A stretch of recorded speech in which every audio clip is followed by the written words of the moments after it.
Hey Ratbags, it's Jade. Welcome to another Nightingale video. Today, a dev update has just gone live and it's November 1. So I'm going to be doing this every month, I guess, and it's packed with some stuff. Stuff, hearing about it, we've heard about before. They're going to go through the alpha, what they took from their first one they had and how you can obviously get involved in the next one. Talking about the engine upgrade, Unreal Engine 5 and what it means. And then a few questions in general, just talking about how difficult you will scale as you go through. Character progression and gear, stuff we again have heard before, but what I really liked was they showed some UI shots of the crafting menus, crafting a gun, as well as the build menu in the blueprint system. So let's go. I'm going to dive deeper into the dev blog. So Steph, the community manager, doing a great job here. Basically says we're going to go through the alpha, the feedback that they got. They had a closed one for 100 players, but you can still take part by signing up. If you've already signed up, you don't have to re-sign yourself up. You're definitely in their database. And then also the improvements with the Unreal Engine 5 upgrade. Part of the reason why they delayed the release date of Nightingale was to maximize the usage of the brand new engine. And then they finish up with a little Q&A session, I think, with one of their production managers talking about a bunch of stuff. But it really shows a huge amount to do with the crafting. So it turns out the alpha they had a little while ago wasn't that big. And as you might expect, only about 100 players actually took part. But they did give them vital feedback talking about the systems in place. A lot of stuff was missing though, like some UI, crafting systems or systems in the game. And just really, they got a huge amount of feedback from it. They are looking to get more and more people to play in the future. They're going to be doing much bigger tests as well. And I think one of the biggest feedbacks they got was making sure that the crafting system was a bit more intuitive and a bit easier to use. So there will be a link, go and check it out and sign up for yourself. So after a brief bit about the alpha, they're joined by a couple of the devs talking about the positives of the Unreal Engine 5. Lumen is a global illumination feature that allows for realistic lighting and reflections that you've never really been possible before in real time. And it's something that we've been waiting for, and it's finally here, and we're really taking advantage of it with our time of day system and our realm card system, allowing to get all kinds of different fidelity and features with that. So it's really kind of opening that up. There is a whole host of games going to be having this much more realistic, softer lighting, natural looking lighting that you don't have to place yourself everywhere. It's just inbaked into the code already. So it's really good stuff to have them dynamic shadows showing and stuff like that. And it is making the world of Nightingale look absolutely gorgeous. I did think the gameplay beforehand looked pretty good as well anyway. So I'm just presuming a lot of that improvements has already gone into the game, as a lot of developers are now utilizing the Unreal Engine 5. Plus the nanite technology, which is to basically have more triangles. So everything looks a little bit more detailed, whether you're close up to it or whether you're far away from it. So then we get on to the little Q&A session here with Leah Summers, Director of Production, and it's pretty much stuff we know already. We know we're going to progress via our items and our gear. There's going to be no sort of level up system with our characters. A few other tidbits that, of course, creatures and stuff are going to level up in terms of difficulty the deeper we start exploring. Didn't really relate whether or not that would apply to like how many players you've got on a server, whether or not that would scale up or not. So that could be a good question for the future. But certainly as you explore more, you're going to find it's going to get harder and harder. But what was more exciting was seeing what they were showing, and this was the crafting bench. Now again, subject to change, of course. They may make it more complicated or maybe even more easier. But you can see making a rifle at the moment consists of nothing but just a few bits of ingot and lumber. I think that probably will change. That seems just a bit too simplistic. If I was giving some feedback on it, like it's got to break down into something else at least, like you make a stock for it. Or at least a barrel, one component that we recognise from a gun, rather than just saying, here's some wood and metal. But you never know, maybe that's the point, is to make it simple, keep it simple, so that, you know, it's in the animations when we're smacking away at the metal, you can see we're making it shaped and stuff like that. But yeah, I would imagine it should need something a little bit more than that. But it's just great to see the UI for it. It seems okay to me. Maybe if this was footage from the alpha that they just had, it might get more simpler. Or if this is what they did after taking on that feedback. We can see we've got the itinerary at the top right there. It's listing what we're meant to do, I guess, in the tutorial. Craft realm cards with ink making set and paper press on a crafting bench. Alchemical ink and then craft paper, only needing one of each. Again, pretty simple.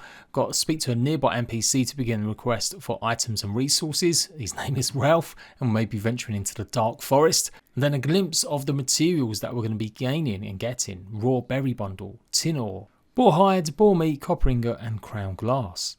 Then going back to the actual gun itself, we can see we've got attributes in the bottom middle of the screen, 100 there for range level, 180 for range damage, then it's 1.3 for strength and 5.2 for weight.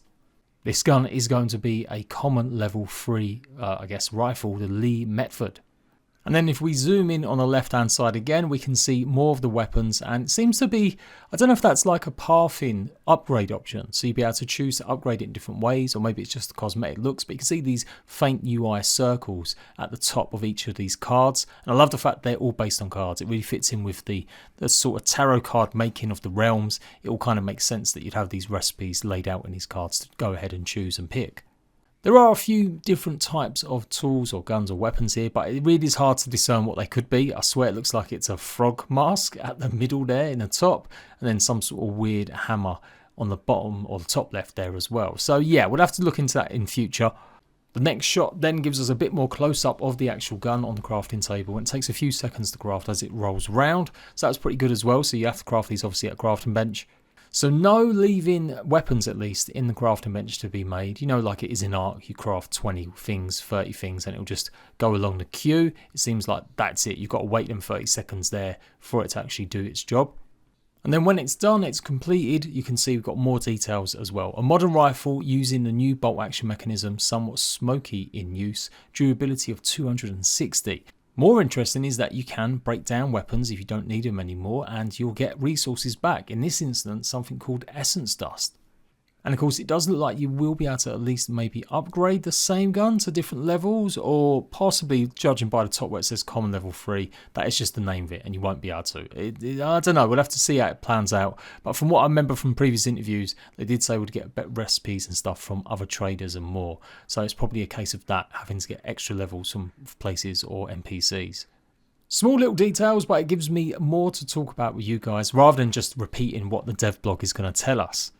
The devs then talk a little bit more about some of the creatures or just some of the world building, like I said, with the scaling, as particularly how that will work in the game. And then they get onto some more juicy stuff with the building and crafting menus. Some of the screenshots here are pretty cool, showing off some of the stuff we're going to be able to place in the blueprint system.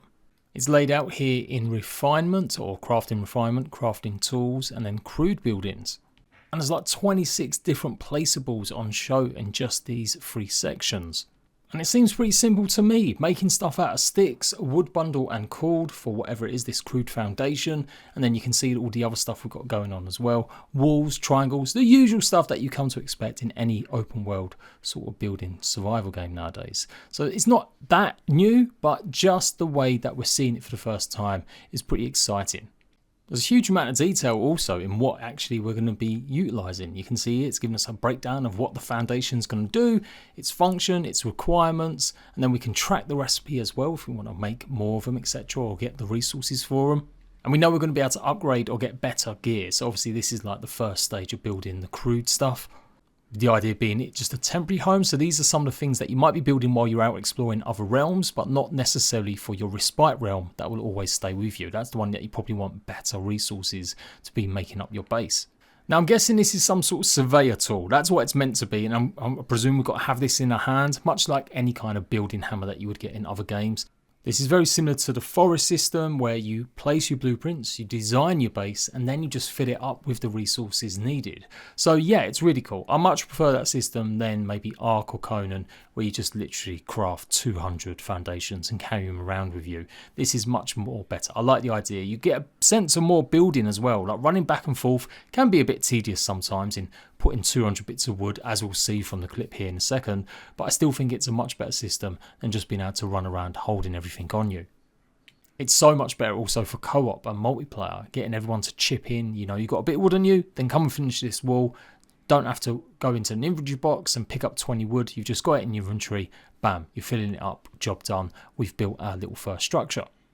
So there we go, really exciting stuff. I can't wait to see what they're going to reveal even more. And as I said, I'm going to be doing weekly videos now, taking a look at Nightingale and giving deeper dives into stuff. You'll find the dev blog, the link to the beta sign up, all in the comments section down below. And as always, I'll see you right back for more survival news soon. Bye bye.